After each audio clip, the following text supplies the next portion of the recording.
ಎಲ್ಲರಿಗೂ ನಮಸ್ಕಾರ ಸ್ನೇಹಿತರೆ. ಎಲ್ಲರಿಗೂ ಈ ಒಂದು ರಹಸ್ಯ ಬೇಲಿ ಕಾರ್ಯಕ್ರಮಕ್ಕೆ ಸ್ವಾಗತ ಸ್ನೇಹಿತರೆ.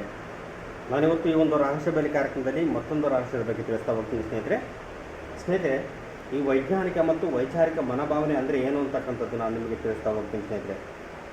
ಮೊದಲನೇದಾಗಿ ಈ ವೈಜ್ಞಾನಿಕ ಮನೋಭಾವ ಅಂದರೆ ಏನು ಅನ್ನುವಂಥದ್ದು ನಾವು ತಿಳ್ಕೊಳ್ಳಬೇಕಾಗುತ್ತೆ ಸ್ನೇಹಿತರೆ.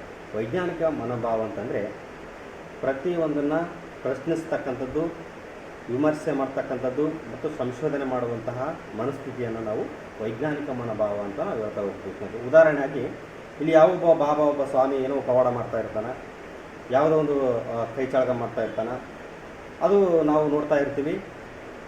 ಸಾಮಾನ್ಯ ಜನರು ಏನಪ್ಪ ಅಂತಂದರೆ ನೋಡಿ ಅದು ನಿಜ ಅಂತ ನಂಬ್ತಾರೆ, ನಂಬಿ ಆತನ ಒಂದು ಪಾದಕ್ಕೆ ಬೀಳ್ತಾರೆ, ಆತಗೆ ಸಾಕಷ್ಟು ದುಡ್ಡು ಕೊಡ್ತಾರೆ. ಈ ರೀತಿಯೆಲ್ಲ ಮಾಡ್ತಾ ಹೋಗ್ತಾರೆ ಸ್ನೇಹಿತರೆ. ನಾವು ಅಲ್ಲಿ ನಿಂತು ನೋಡ್ತಾ ಇರ್ತೀವಿ, ಅದು ನಿಜ ಅಂತ ನಂಬ್ತೀವಿ. ನಮ್ಮ ಮುಂದೆ ಹೋಗಲ್ಲ, ಪ್ರಶ್ನೆ ಮಾಡಲ್ಲ. ಪ್ರಶ್ನೆ ಮಾಡಿದರೆ ಅಲ್ಲಿ ನಮ್ಮನ್ನು ಒಪ್ಪಲ್ಲ ಜನ, ಹೌದಾ? ನಮ್ಮನ್ನು ವಿರೋಧ ಮಾಡ್ತಾರೆ. ಆ ಸ್ವಾಮಿ ಮಾಡ್ತಕ್ಕಂಥದ್ದು ತಪ್ಪು, ಅದು ಮೋಸ ಅಂತ ಹೇಳೋಕೆ ಹೋದರೆ ನಮ್ಮನ್ನು ವಿರೋಧ ಮಾಡ್ತಾರೆ. ಆದರೂ ಕೂಡ ನಾವು ಬಿಡಬಾರ್ದು, ಹೌದಾ? ಪ್ರಶ್ನಿಸುವಂತಹ ಒಂದು ಮನಸ್ಥಿತಿಯನ್ನು ಎಲ್ಲರಲ್ಲೇ ಬೆಳೆಸಬೇಕಾಗುತ್ತೆ.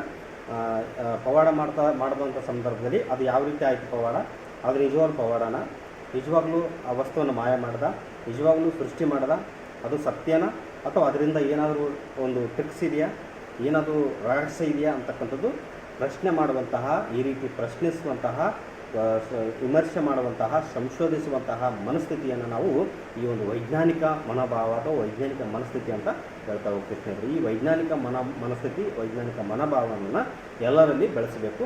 ನಿಮ್ಮ ಒಂದು ಏನಪ್ಪ ಅಂತಂದರೆ ಮಕ್ಕಳಲ್ಲಿ ಮುಖ್ಯವಾಗಿ ಇವತ್ತು ಶಿಕ್ಷಣ ಪಡ್ಕೊಳ್ತಿರುವಂತಹ, ಶಾಲೆಗೆ ಹೋಗ್ತಕ್ಕಂಥ, ಕಾಲೇಜುಗಳಿಗೆ ಹೋಗ್ತಕ್ಕಂಥ ನಿಮ್ಮ ಮಕ್ಕಳಲ್ಲಿ ಪ್ರಮುಖವಾಗಿ ಈ ಧಾರ್ಮಿಕ ಮನೋಭಾವನೆಯ ಬದಲಾಗಿ ವೈಜ್ಞಾನಿಕ ಮತ್ತು ವೈಚಾರಿಕ ಮನೋಭಾವನೆ ಮೂಡಿಸಬೇಕಂತಕ್ಕಂಥದ್ದು ನಾನು ಹೇಳಕ್ಕೆ ಇಷ್ಟಪಡ್ತೀನಿ ಸ್ನೇಹಿತರೆ. ವೈಜ್ಞಾನಿಕ ಮನೋಭಾವನೆ, ವೈಚಾರಿಕ ಮನೋಭಾವನೆ ಮೂಡಿಸಿದರೆ ಏನಾಗುತ್ತಪ್ಪ ಅಂತಂದ್ರೆ ಮುಂದೆ ಅವರ ಜೀವನವನ್ನು ಅವರೇ ಕಟ್ಕೊಳ್ತಾರೆ. ಅವರ ಜೀವನದಲ್ಲಿ ಯಾವುದೇ ಕಾರಣಕ್ಕೂ ಮೋಸ ಹೋಗೋದಿಲ್ಲ, ಯಾವುದೇ ಕಾರಣಕ್ಕೂ ಮೌಢ್ಯಕ್ಕೆ ಒಳಗಾಗೋದಿಲ್ಲ ಅಂತಕ್ಕಂಥದ್ದು ನಾವಿಲ್ಲಿ ಅರ್ಥ ಮಾಡಿಕೊಳ್ಳಬೇಕಾಗುತ್ತೆ ಸ್ನೇಹಿತರೆ.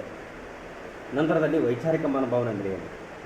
ವೈಜ್ಞಾನಿಕ ಮನೋಭಾವನೆ ಅಂದರೆ ಪ್ರಶ್ನೆ ಮಾಡ್ತಕ್ಕಂಥದ್ದು ಮತ್ತು ಅದು ಸರಿನಾ ಅಥವಾ ತಪ್ಪಾ ಅಂತಕ್ಕಂಥದ್ದು ಏನಪ್ಪ ಅಂತಂದರೆ ತಿಳ್ಕೊಂಡು ನಾವು ಮುಂದೆ ಸಾಕ್ತಕ್ಕಂಥದ್ದು ವೈಜ್ಞಾನಿಕ ಮನೋಭಾವನೆ. ಅಂದರೆ ಪ್ರಶ್ನೆ ಮಾಡ್ತಕ್ಕಂಥದ್ದು ಅಷ್ಟೇ, ಅದರ ಒಂದು ಸತ್ಯತೆಯನ್ನು ಕಂಡುಕೊಳ್ತಕ್ಕಂಥದ್ದು ವೈಜ್ಞಾನಿಕ ಮನೋಭಾವನೆ.